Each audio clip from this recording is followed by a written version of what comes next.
The Iliad. Translated by Samuel Butler. Book 1. Sing, O goddess, the anger of Achilles son of Peleus, that brought countless ills upon the Achaeans.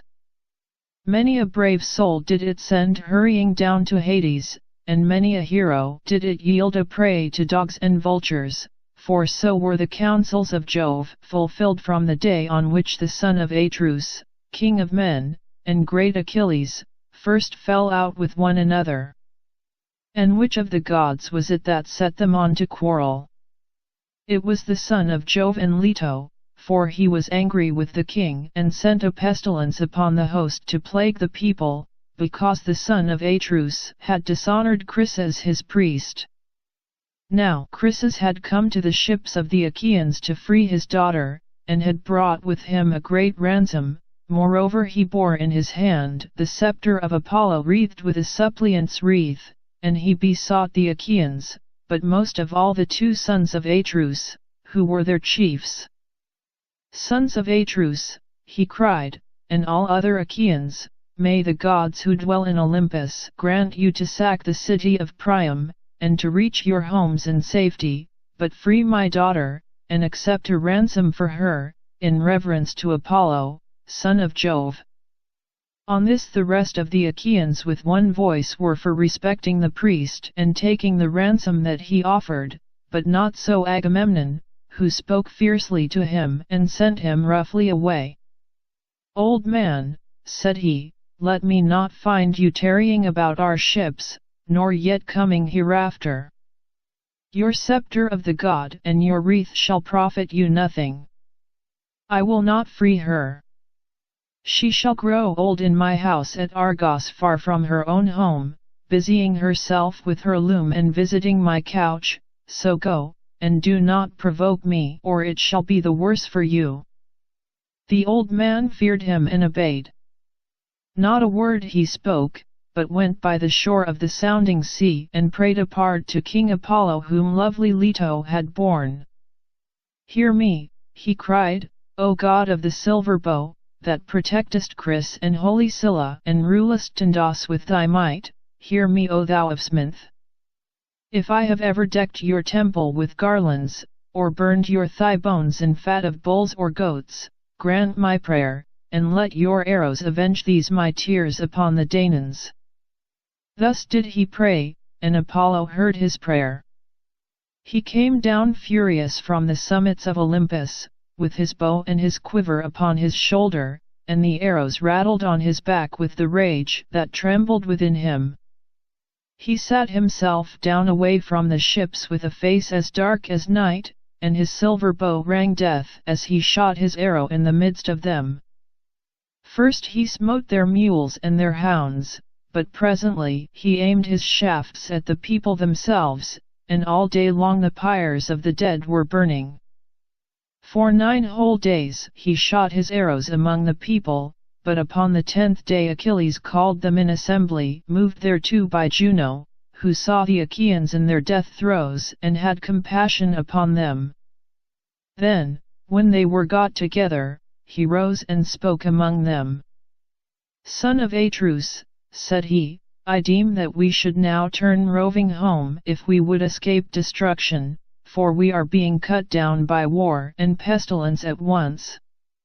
Let us ask some priest or prophet, or some reader of dreams, for dreams, too, are of Jove, who can tell us why Phoebus Apollo is so angry, and say whether it is for some vow that we have broken, or hecatomb that we have not offered, and whether he will accept the savour of lambs and goats without blemish, so as to take away the plague from us." With these words he sat down, and Calchas son of Nestor, wisest of augurs, who knew things past, present and to come, rose to speak. He it was who had guided the Achaeans with their fleet to Iliad, through the prophesyings with which Phoebus Apollo had inspired him. With all sincerity and goodwill he addressed them thus.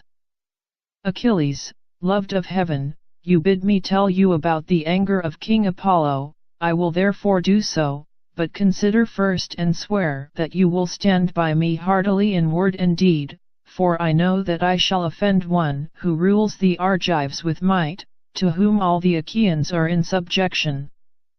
A plain man cannot stand against the anger of a king, who if he swallow his displeasure now, will yet nurse revenge till he has wreaked it. Consider, therefore, whether or no you will protect me. And Achilles answered, Fear not, but speak as it is borne in upon you from heaven, for by Apollo, Colchis, to whom you pray, and whose oracles you reveal to us, not a Danaan at our ships shall lay his hand upon you, while I yet live to look upon the face of the earth, no, not though you name Agamemnon himself, who is by far the foremost of the Achaeans. Thereon the seer spoke boldly.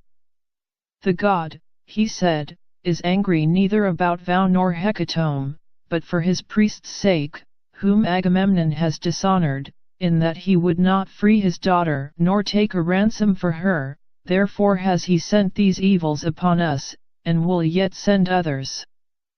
He will not deliver the Danaans from this pestilence till Agamemnon has restored the girl without fee or ransom to her father, and has sent a holy hecatomb to Chris. Thus we may perhaps appease him. With these words he sat down, and Agamemnon rose in anger. His heart was black with rage, and his eyes flashed fire as he scowled on Colchis and said, Seer of evil, you never yet prophesied smooth things concerning me, but have ever loved to foretell that which was evil. You have brought me neither comfort nor performance, and now you come seeing among Danaans, and saying that Apollo has plagued us because I would not take a ransom for this girl, the daughter of Chryses. I have set my heart on keeping her in my own house, for I love her better even than my own wife Clytemnestra, whose peer she is alike in form and feature, in understanding and accomplishments. Still I will give her up if I must, for I would have the people live, not die, but you must find me a prize instead, or I alone among the Argives shall be without one. This is not well, for you behold, all of you, that my prize is to go elsewhither. And Achilles answered, Most noble son of Atreus, covetous beyond all mankind, how shall the Achaeans find you another prize?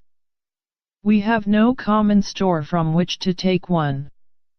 Those we took from the cities have been awarded, we cannot disallow the awards that have been made already. Give this girl, therefore, to the god, and if ever Jove grants us to sack the city of Troy, we will requite you 3 and 4-fold. Then Agamemnon said, Achilles, valiant though you be, you shall not thus outwit me. You shall not overreach and you shall not persuade me. Are you to keep your own prize, while I sit tamely under my loss and give up the girl at your bidding? Let the Achaeans find me a prize in fair exchange to my liking, or I will come and take your own, or that of Ajax or of Ulysses, and he to whomsoever I may come shall rue my coming. But of this we will take thought hereafter, for the present, let us draw a ship into the sea, and find a crew for her expressly, let us put a hecatomb on board, and let us send Chryses also, further, let some chief man among us be in command, either Ajax, or Idomeneus, or yourself, son of Peleus, mighty warrior that you are, that we may offer sacrifice and appease the anger of the god. Achilles scowled at him and answered, You are steeped in insolence and lust of gain. With what heart can any of the Achaeans do your bidding, either on foray or in open fighting? I came not warring here for any ill the Trojans had done me. I have no quarrel with them. They have not raided my cattle nor my horses, nor cut down my harvests on the rich plains of Thea, for between me and them there is a great space, both mountain and sounding sea. We have followed you, Sir Insolence, for your pleasure, not ours to gain satisfaction from the Trojans for your shameless self and for Menelaus. You forget this, and threaten to rob me of the prize for which I have toiled, and which the sons of the Achaeans have given me. Never when the Achaeans sack any rich city of the Trojans do I receive so good a prize as you do, though it is my hands that do the better part of the fighting. When the sharing comes, your share is far the largest, and I, forsooth, must go back to my ships, take what I can get and be thankful, when my labor of fighting is done. Now, therefore, I shall go back to Thea. It will be much better for me to return home with my ships, for I will not stay here dishonored to gather gold and substance for you. And Agamemnon answered, Fly if you will, I shall make you no prayers to stay you. I have others here who will do me honor, and above all Jove, the Lord of counsel. There is no king here so hateful to me as you are, for you are ever quarrelsome and ill-affected. What though you be brave? Was it not heaven that made you so? Go home, then, with your ships and comrades to lord it over the Myrmidons.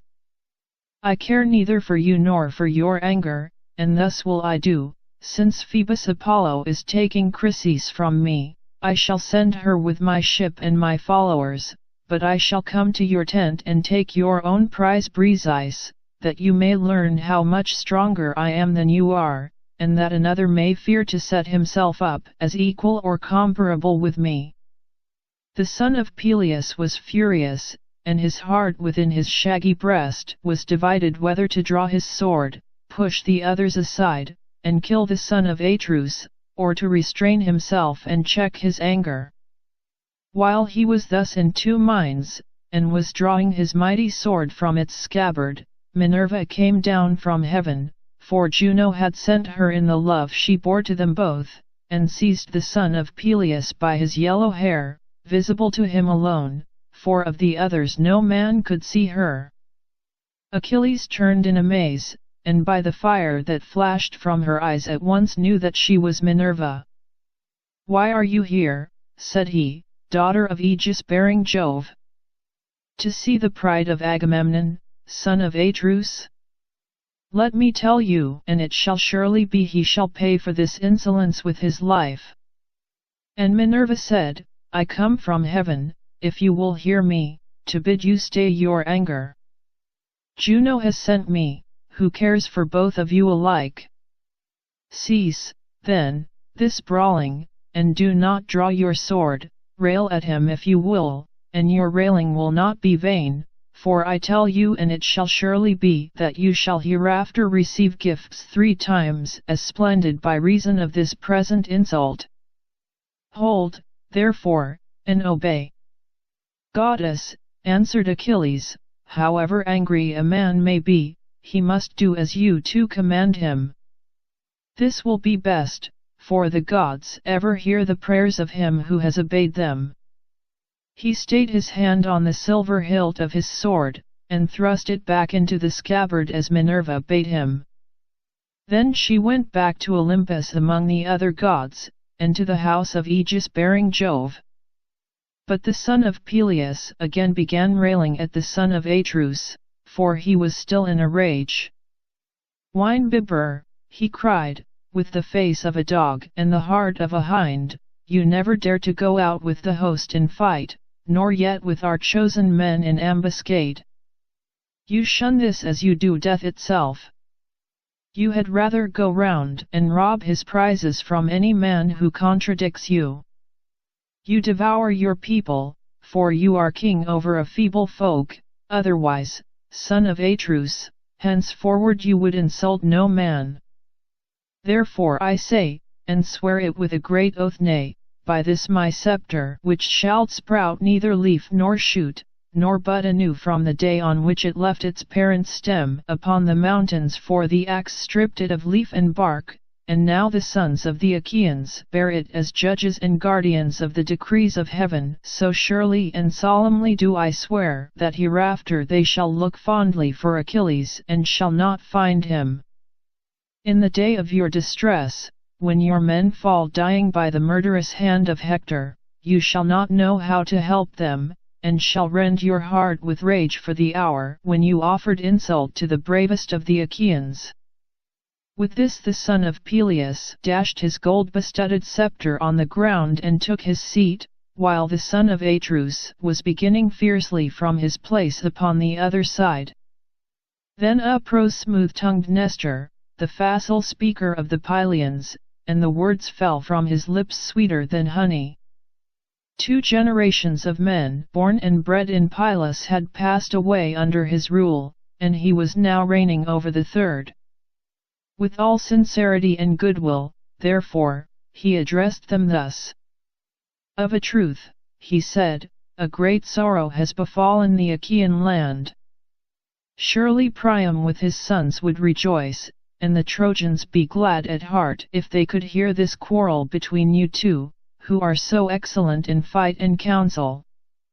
I am older than either of you, therefore be guided by me. Moreover, I have been the familiar friend of men even greater than you are, and they did not disregard my counsels. Never again can I behold such men as Petitions and Dryas shepherd of his people, or as Sinus, Exadius, godlike Polyphemus, and Theseus son of Aegeus, peer of the immortals. These were the mightiest men ever born upon this earth, mightiest were they, and when they fought the fiercest tribes of mountain savages they utterly overthrew them. I came from distant Pylos, and went about among them, for they would have me come, and I fought as it was in me to do. Not a man now living could withstand them, but they heard my words, and were persuaded by them. So be it also with yourselves, for this is the more excellent way. Therefore, Agamemnon, though you be strong, take not this girl away, for the sons of the Achaeans have already given her to Achilles, and you, Achilles, strive not further with the king, for no man who by the grace of Jove wields a scepter has like honor with Agamemnon. You are strong, and have a goddess for your mother, but Agamemnon is stronger than you, for he has more people under him. Son of Atreus, check your anger, I implore you, and this quarrel with Achilles, who in the day of battle is a tower of strength to the Achaeans." And Agamemnon answered, "Sir, all that you have said is true, but this fellow must needs become our lord and master, he must be lord of all, king of all, and captain of all, and this shall hardly be.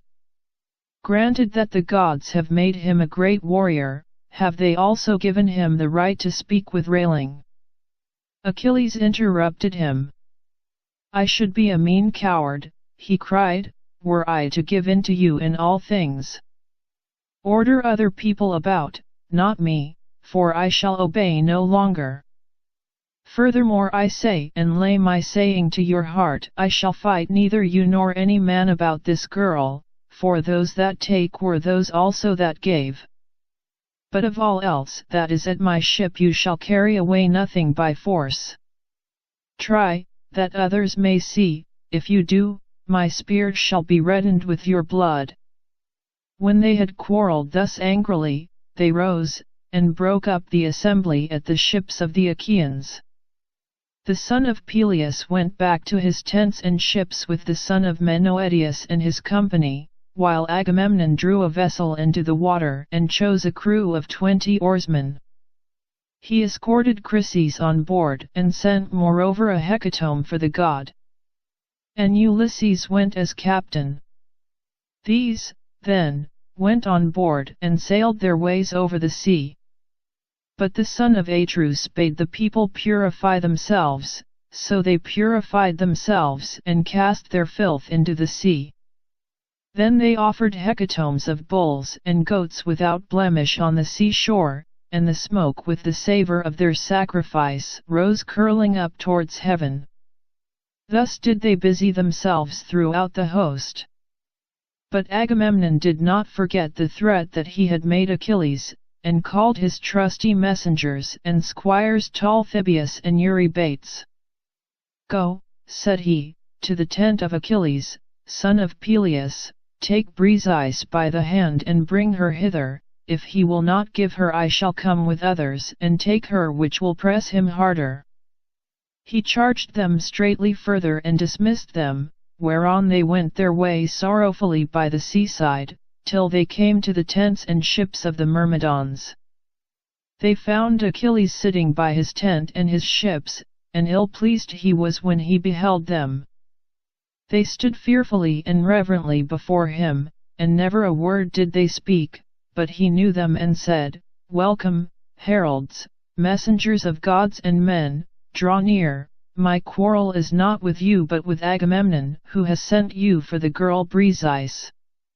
Therefore, Patroclus, bring her and give her to them, but let them be witnesses by the blessed gods, by mortal men, and by the fierceness of Agamemnon's anger, that if ever again there be need of me to save the people from ruin, they shall seek and they shall not find. Agamemnon is mad with rage and knows not how to look before and after that the Achaeans may fight by their ships in safety." Patroclus did as his dear comrade had bidden him.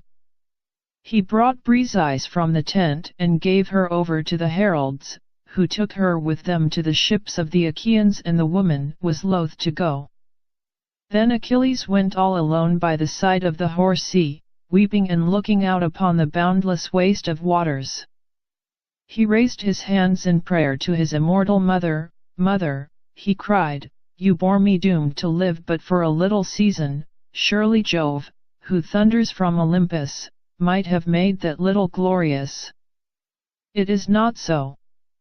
Agamemnon, son of Atreus, has done me dishonor, and has robbed me of my prize by force." As he spoke he wept aloud, and his mother heard him where she was sitting in the depths of the sea hard by the old man her father. Forthwith she rose as it were a grey mist out of the waves, sat down before him as he stood weeping, caressed him with her hand, and said, "My son, why are you weeping? What is it that grieves you? Keep it not from me, but tell me, that we may know it together." Achilles drew a deep sigh and said, "You know it, why tell you what you know well already? We went to Thebe, the strong city of Aegeon, sacked it, and brought hither the spoil. The sons of the Achaeans shared it duly among themselves, and chose lovely Chryses as the meat of Agamemnon, but Chryses, priest of Apollo, came to the ships of the Achaeans to free his daughter, and brought with him a great ransom. Moreover he bore in his hand the scepter of Apollo, wreathed with a suppliant's wreath, and he besought the Achaeans, but most of all the 2 sons of Atreus who were their chiefs. On this the rest of the Achaeans with one voice were for respecting the priest and taking the ransom that he offered, but not so Agamemnon, who spoke fiercely to him and sent him roughly away. So he went back in anger, and Apollo, who loved him dearly, heard his prayer. Then the god sent a deadly dart upon the Argives, and the people died thick on one another, for the arrows went everywhither among the wide host of the Achaeans. At last a seer in the fullness of his knowledge declared to us the oracles of Apollo, and I was myself first to say that we should appease him. Whereon the son of Atreus rose in anger, and threatened that which he has since done. The Achaeans are now taking the girl in a ship to Chryse, and sending gifts of sacrifice to the god, but the heralds have just taken from my tent the daughter of Briseis, whom the Achaeans had awarded to myself. Help your brave son, therefore, if you are able. Go to Olympus, and if you have ever done him service in word or deed, implore the aid of Jove. Oft times in my father's house have I heard you glory in that you alone of the immortals saved the son of Saturn from ruin, when the others, with Juno, Neptune, and Pallas Minerva would have put him in bonds. It was you, goddess, who delivered him by calling to Olympus the 100-handed monster whom gods call Briseis, but men Aegeon, for he is stronger even than his father. When therefore he took his seat all glorious beside the son of Saturn, the other gods were afraid, and did not bind him. Go, then, to him, remind him of all this, clasp his knees, and bid him give succor to the Trojans. Let the Achaeans be hemmed in at the sterns of their ships, and perish on the seashore, that they may reap what joy they may of their king, and that Agamemnon may rue his blindness in offering insult to the foremost of the Achaeans. Thetis wept and answered, My son, woe is me that I should have borne or suckled you. Would indeed that you had lived your span free from all sorrow at your ships, for it is all too brief, alas, that you should be at once short of life and long of sorrow above your peers. Woe, therefore, was the hour in which I bore you. Nevertheless I will go to the snowy heights of Olympus, and tell this tale to Jove, if he will hear our prayer. Meanwhile stay where you are with your ships, nurse your anger against the Achaeans, and hold aloof from fight. For Jove went yesterday to Oceanus, to a feast among the Ethiopians, and the other gods went with him.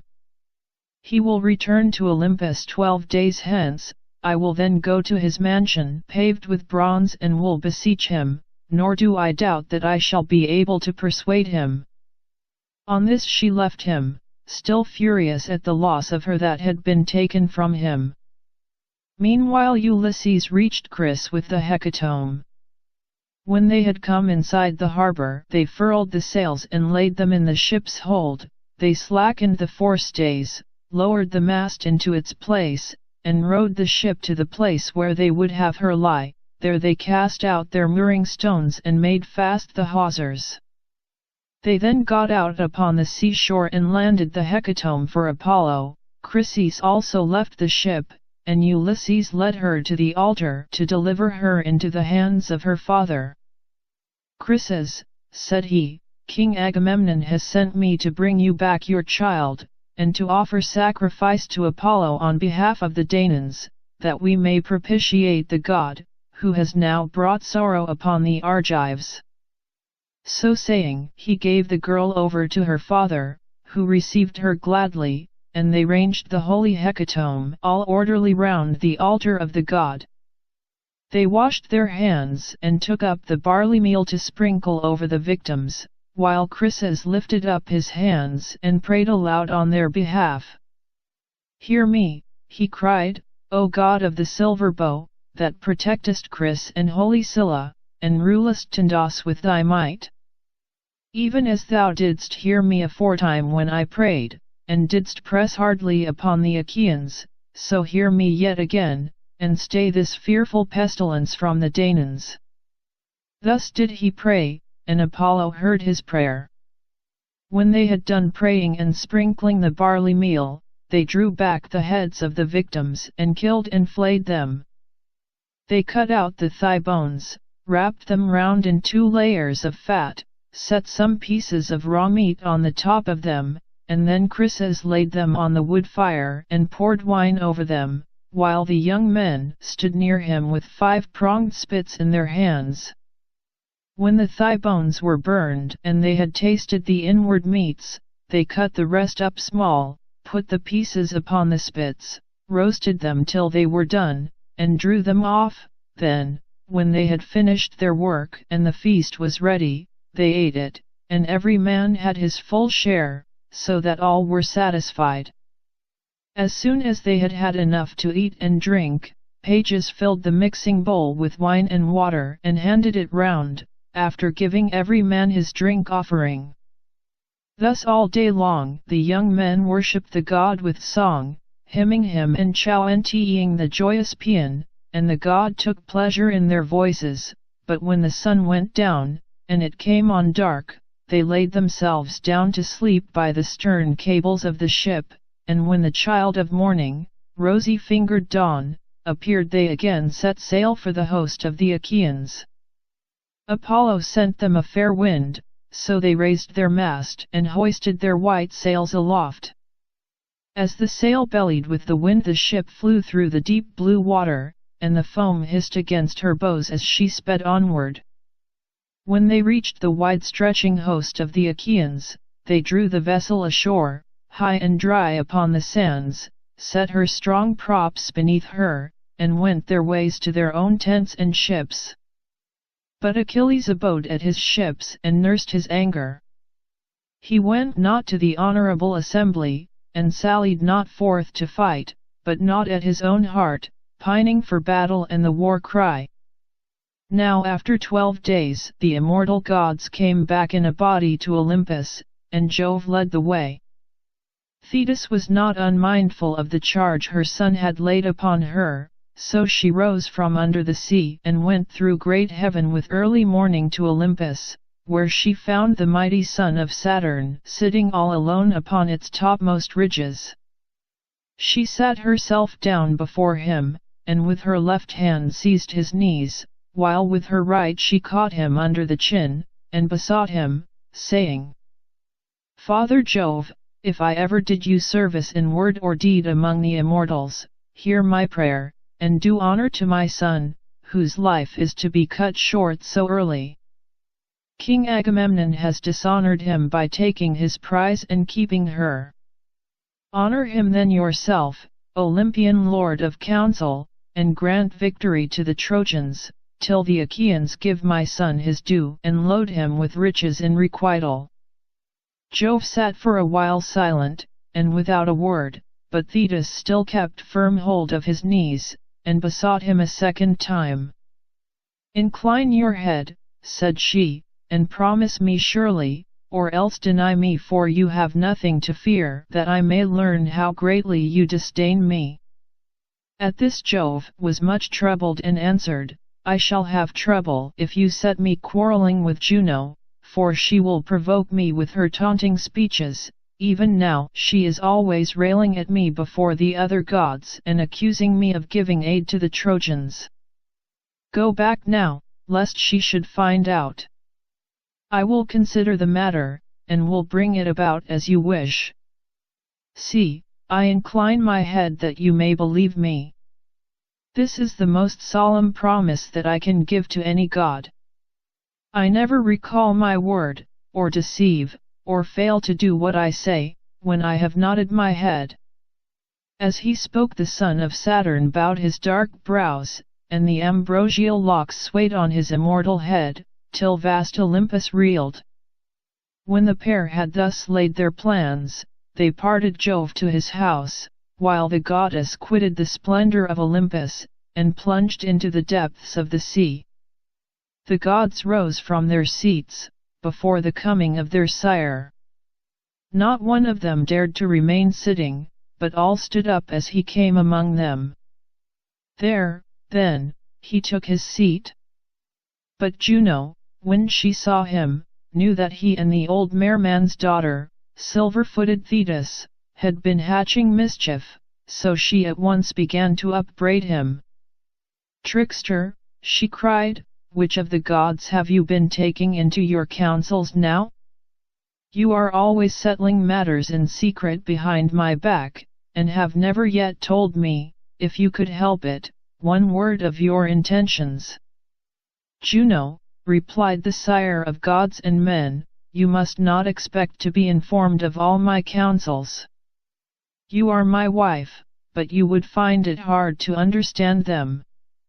When it is proper for you to hear, there is no one, god or man, who will be told sooner, but when I mean to keep a matter to myself, you must not pry nor ask questions." "Dread son of Saturn," answered Juno, "what are you talking about? I pry and ask questions? Never. I let you have your own way in everything. Still, I have a strong misgiving that the old merman's daughter Thetis has been talking you over, for she was with you and had hold of your knees this self-same morning. I believe, therefore, that you have been promising her to give glory to Achilles, and to kill much people at the ships of the Achaeans." "Wife," said Jove, "I can do nothing but you suspect me and find it out. You will take nothing by it, for I shall only dislike you the more, and it will go harder with you. Granted that it is as you say, I mean to have it so. Sit down and hold your tongue as I bid you, for if I once begin to lay my hands about you, though all heaven were on your side it would profit you nothing."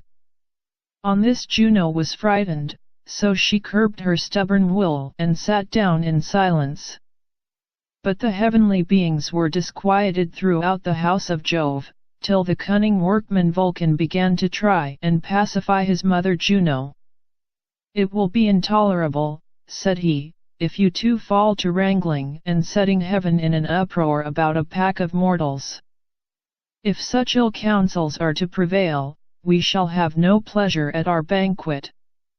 Let me then advise my mother, and she must herself know that it will be better to make friends with my dear father Jove, lest he again scold her and disturb our feast. If the Olympian thunderer wants to hurl us all from our seats, he can do so, for he is far the strongest, so give him fair words, and he will then soon be in a good humor with us." As he spoke, he took a double cup of nectar, and placed it in his mother's hand. "Cheer up, my dear mother," said he, "and make the best of it. I love you dearly, and should be very sorry to see you get a thrashing. However grieved I might be, I could not help, for there is no standing against Jove. Once before when I was trying to help you, he caught me by the foot and flung me from the heavenly threshold. All day long from morn till eve, was I falling, till at sunset I came to ground in the island of Lemnos, and there I lay, with very little life left in me, till the Sintians came and tended me." Juno smiled at this, and as she smiled she took the cup from her son's hands.